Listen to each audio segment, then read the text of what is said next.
حضرت آدم علیہ السلام کی پیدائش کس طرح سے ہوئی؟ اللہ تعالیٰ نے آدم علیہ السلام کو مٹی سے پیدا کیا اور ان کا خمیر تیار ہونے سے پہلے ہی اس نے فرشتوں کو یہ خبر دی کہ وہ بہت جلد مٹی سے ایک مخلوق پیدا کرنے والا ہے جو بشر کہلائے گی اور زمین میں ہماری خلافت کا شرف حاصل کرے گی۔ آدم علیہ السلام کا خمیر مٹی سے گوندا گیا اور ایسی مٹی سے گوندا گیا جو نت نئی تبدیلی قبول کر لینے والی تھی۔ جب یہ مٹی پکی ٹھکری کی طرح آواز دینے اور کھنکھنانے لگی تو اللہ تعالیٰ نے اس مٹی کے پتلے میں روح پھونکی اور وہ ایک ہی وقت میں گوشت پوست ہڈی پڈی کا زندہ انسان بن گیا اور ارادہ، شعور، حس، عقل اور بے زندگی جذبات اور کیفیت کا حامل نظر آنے لگا۔ تب فرشتوں کو حکم ہوا کہ تم اس کے سامنے سجدے میں گر جاؤ۔ فوراً تمام فرشتوں نے ارشاد کی تعمیل کی، مگر ابلیس شیطان نے گھمنڈ اور سرکشی کے ساتھ صاف انکار کر دیا۔ سجدے سے انکار کرنے پر ابلیس کا مناظرہ کیا تھا؟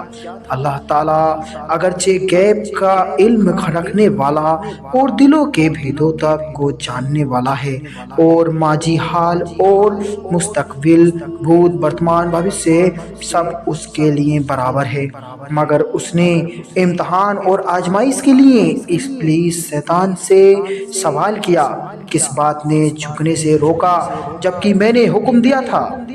ابلیس نے جواب دیا، اس بات نے کہ میں آدم سے بہتر ہوں، تو نے مجھے آگ سے پیدا کیا، اسے مٹی سے پیدا کیا۔ شیطان کا مقصد یہ تھا کہ میں آدم سے افضل ہوں، اس لیے کہ تو نے مجھ کو آگ سے بنایا ہے اور آگ بلندی اور برتری چاہتی ہے اور آدم خاکی مخلوق، بھلا خاک کو آگ سے کیا نسبت؟ اے اللہ، پھر یہ تیرا حکم کہ نار یعنی آگ سے بنا ہوا، خاک یعنی مٹی سے بنا ہوا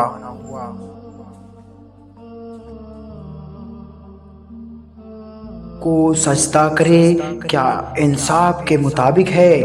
میں تمام حالتوں میں آدم سے بہتر ہوں، اس لیے وہ مجھے سجدہ کرے، نہ کہ میں اس کے سامنے سجدہ کروں۔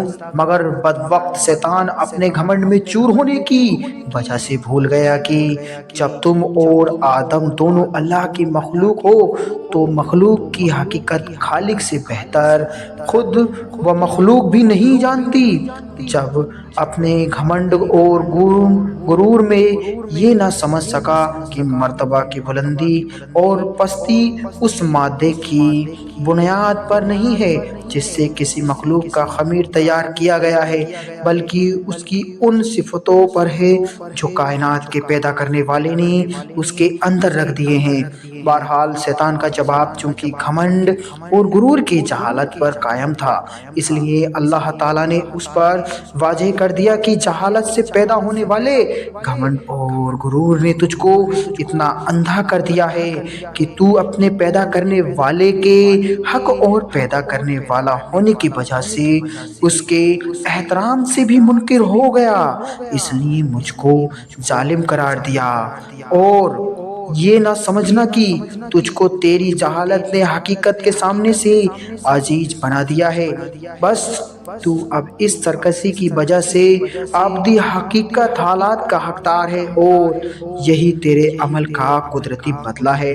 اللہ سے ایک دلی دعا ہے دوستو، اے اللہ تو ہمیں صرف سننے اور کہنے والوں میں سے نہیں، عمل کرنے والوں میں شامل فرما۔